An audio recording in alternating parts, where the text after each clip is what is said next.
Hello class. Alright, today we're going to go over the presidency and the executive branch slash bureaucracy. So the presidency is vested in the Constitution's second article, where it gives executive power to the president.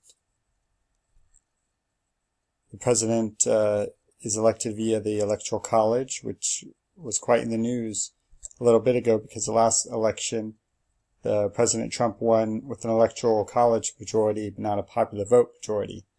So just real quick about the Electoral College. Each state gets a number of Electoral College votes, which will be the same amount of senators and representatives they have. California, 55, 2 senators, 53 representatives.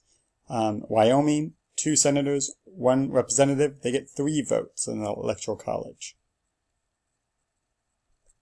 So here's a recent map of how many Electoral College votes each state gets.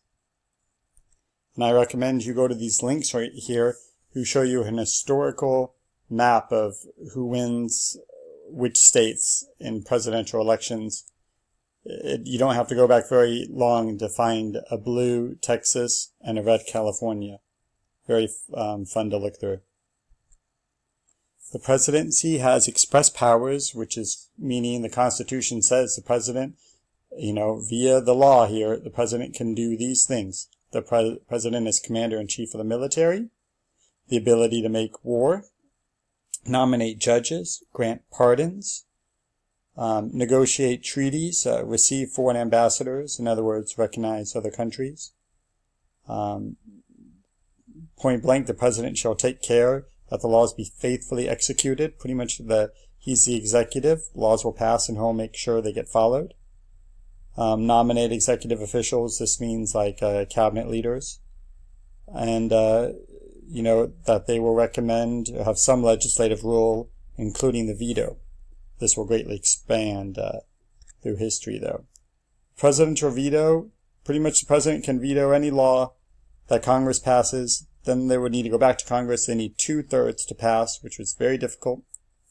There's the pocket veto, where if Congress is out of session, he can just not even sign the bill, and if Congress is not in session, the bill dies. If they are in session, it would become law. Not many times a president will have to veto many bills if his party is in control of Congress, because they won't send him any bills that he would have to veto.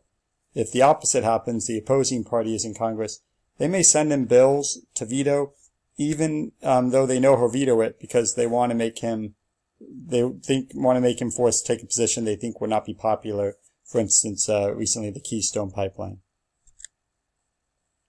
Now, through the years here, there has been more powers given to the president, and these are delegated powers. Pretty much Congress has passed laws, and it gives more power to the executive. They create agencies. The Environmental Protection Agency, where they say, we passed a law to give more people health care or build more roads here. And what this has done is created more agencies and departments which are under the executive and have given the presidency and the executive much greater powers. There's also powers that the presidency has just kind of taken on. For instance, we haven't declared war since World War II. The president's ability to make war without Congress's official granting declaration of war has greatly grown. Also, the president is much more involved with legislation nowadays, including with the State of Union address where he talks about some of his priorities. And Congress looks to the president now for more legislative initiative. And executive orders, pretty much these are things that are already supposed to be in law, but the president is pretty much saying, hey, it's within my rights, within my power to make this change, this rule change. We'll get into that more in a bit. As we talked about with federalism, there was a long period where the Congress, the legislative branch, was the most powerful branch in our government. And starting with the New Deal, the growth of the federal government and growth of the presidency, it hasn't looked back since. Ever since FDR in that period, the federal government has grown tremendously in size, and really, therefore, so has the presidency's power. And nowhere can you see the growth of the presidency than in the institutions of the executive office, the White House staff, the agencies, the departments. They've grown tremendously. So departments such as the Department of the Secretary, the Treasury, Defense, there's lots of these departments, 14 of them. These are huge and have huge bureaucracies underneath the executive branch. Lots of independent agencies such as NASA, Amtrak, independent regulatory commissions, FEC, the Securities and Exchange Commission, the Fed.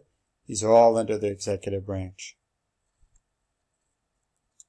And as we get into the bureaucracy talk, you'll see that a lot of these departments and agencies have a large number of civil servants. These are permanent government workers, and at the top will be people that the current executive appoints.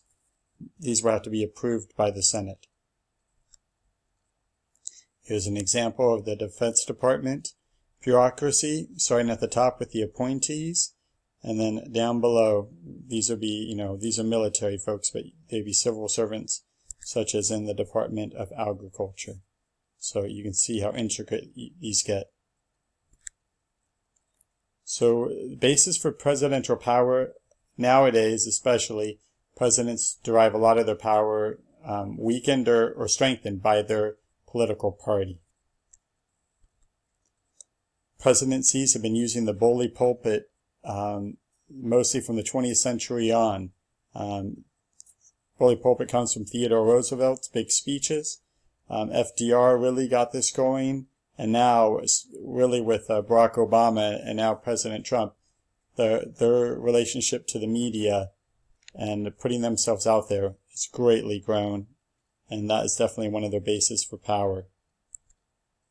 You can see the media appearances gone skyrocketed. And now as we get into the bureaucracy part of this, here is the real base for, I think, presidential power here is the growth of what I talked about. These bureaucracies, the growth of the federal government. This administrative state has hugely grown, and this has given them immense power. Now that these agencies exist, they have more regulatory power over them. They can do executive orders, for instance, about immigration, environmental issues. There's already a lot of basis departments, people working. They could change what they want those people to do, change the implementation of the policy.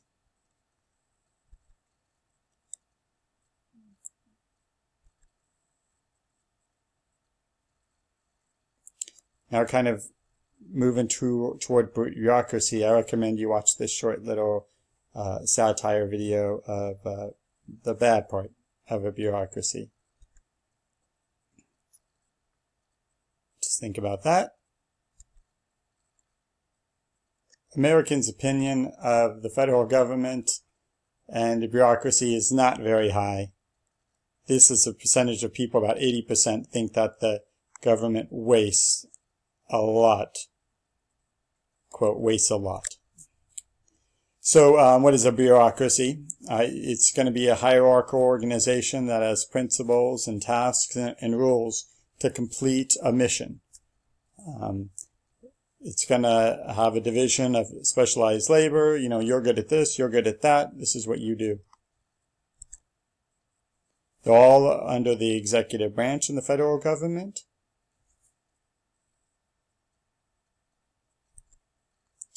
And these bureaucrats, first what they do is Congress, passes a law. We want to make a new healthcare bill.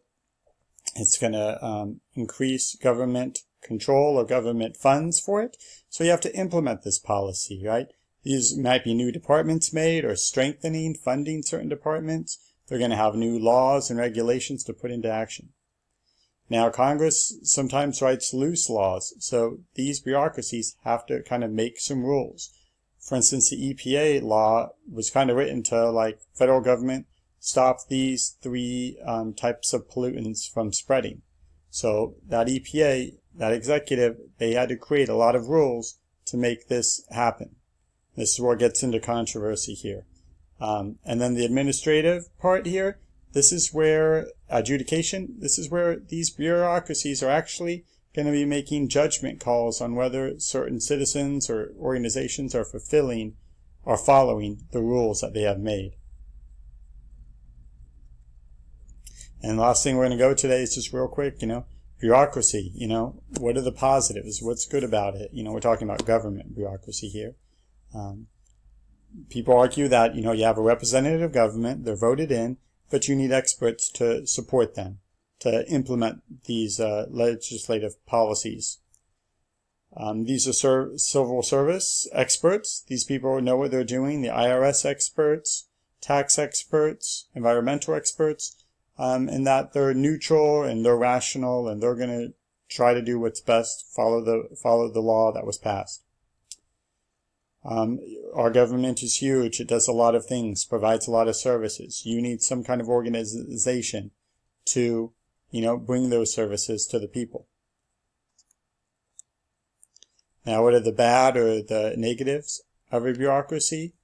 You kind of often hear about them being unelected bureaucrats or actually doing policy making.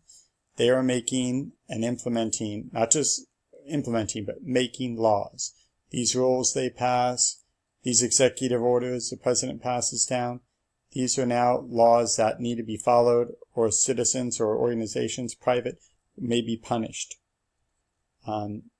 There's definitely been argued that these government bureaucracies lack accountability. It's very difficult to fire a civil service. President can, of course, fire political appointees. They work at his honor. But civil service, they have a lot of guarantees, so it's also seen with a lack of incentive to perform, to do their job well. Obviously, many of them do a great job, but I definitely have experience with the federal government where there are some people who wouldn't have a job unless it was a government job. There's this author, Philip Hamburger, who's been writing about that the growth of the administrative state, the bureaucracy, has now made many administrators, prosecutors, judges, and jury on certain cases where they're taking citizens and they are punishing them in a way that may be seen as arbitrary or without legal backing. Just going to finish on, Congress passes these laws, they go to the executive, but we do have checks and balances. We do have separation of power, and Congress still can restrict them via passing new laws, restricting them, or maybe adding to their power, these executive departments. They have, of course, budgetary control. They could cut their budget, and they can hold oversight hearings and investigations. And there's a few more slides I want you to review. But that's it for today. Thank you, class.